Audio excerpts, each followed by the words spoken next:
The day is over and you are driving home. You turn on the radio. You hear a little blurb about a village in India where some villagers have died suddenly, strangely, of a flu that has never been seen before. 3 or 4 people have died, and they're sending some doctors over there to investigate.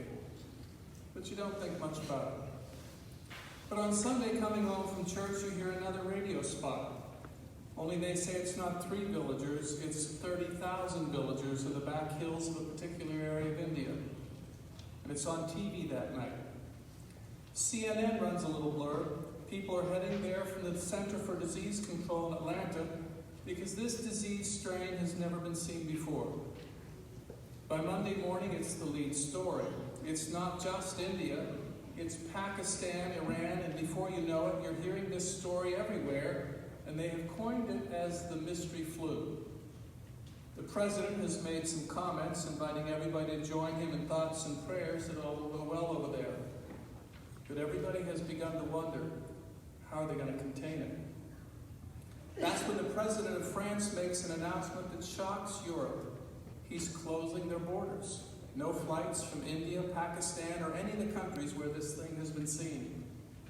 And that's why that night you're watching CNN before you go to bed. But your jaw hits your chest when a weeping woman is translated from a French news program into English. There's a man lying in a hospital in Paris dying of the mystery flu. It's come to Europe. Panic strikes. As best they can tell, once you get it, you have it for a week and you don't know. Then you have 4 days of horrible symptoms, and then you die. Britain closes its borders, but it's too late. Southampton, Liverpool, Northampton. It's Tuesday morning when the President of the United States makes the following announcement. Due to a national security risk, all flights to and from Europe and Asia have been canceled. If your loved ones are overseas, I'm very sorry. They cannot come back until we find a cure for this disease. People begin to sell little masks for your face. People are talking about what if it comes to this country. And TV preachers are saying it's the punishment of God on those evil societies. It's Wednesday night, and you've gone to church for a special service to pray for the healing of this nightmare. After Mass, someone in the parking lot says, turn on your radio, turn on your radio. And while you listen, the announcement is made. 2 women are lying in a Long Island hospital dying from the mystery flu. Within hours, it seems, this thing just sweeps across the country. People are working around the clock to try to find an antidote, but nothing seems to work. California, Oregon, Florida, Massachusetts. It's as though it's just sweeping in from the borders. And then all of a sudden the news comes out. The code has been broken. A cure can be found. A vaccine can be made. It's going to take the blood of somebody who has not yet been infected. And so sure enough, all through the Midwest, through all those channels of emergency broadcast, everybody's asked to do one simple thing. Go to the nearest hospital and have your blood type taken. That's all we ask. And when you hear the sirens go off in your neighborhood, please make your way quickly, quietly, and safely to the hospitals. Sure enough, when you and your family get down there late on that Friday night, there's a long line. But they've got nurses and doctors coming out and pricking fingers and taking blood and putting labels. Your wife and kids are out there and they take your blood type and they say, wait here in the parking lot, and if we do not call your name, you can be dismissed and go home. You stand around, scared with your neighbors, wondering what in the world is going on. Is this the end of the world? Suddenly, a young man comes running out of the hospital screaming. He's yelling a name and waving a clipboard. What? He yells it again. And your son tugs on your jacket and says, Daddy, that's me. And before you know it, they've grabbed your board. Wait a minute, hold it. And they say, it's okay. His blood is clean. His blood is pure. We want to make sure he doesn't have the disease. We think he has the right type. 5 long minutes later, out come the doctors and nurses, crying and hugging one another. Some are even laughing. It's the first time you've seen anybody laugh in a week. And an old doctor walks up to you and says, thank you, sir.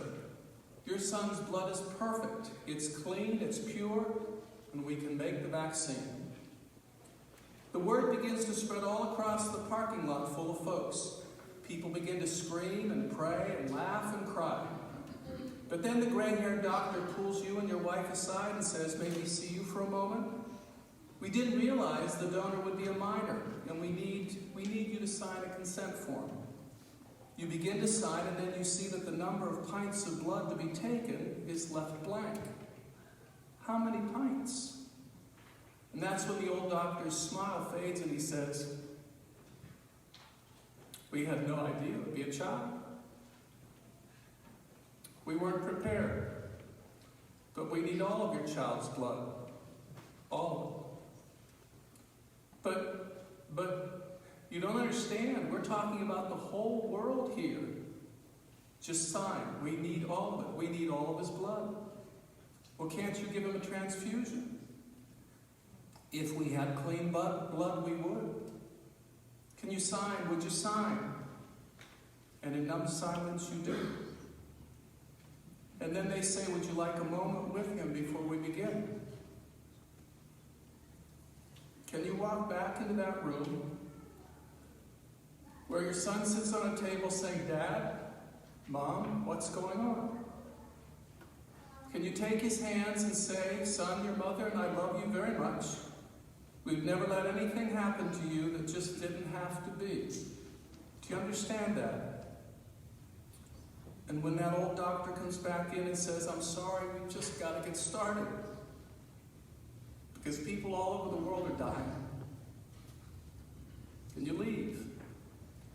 Can you walk out while your only son is saying, "Dad, Mom, why?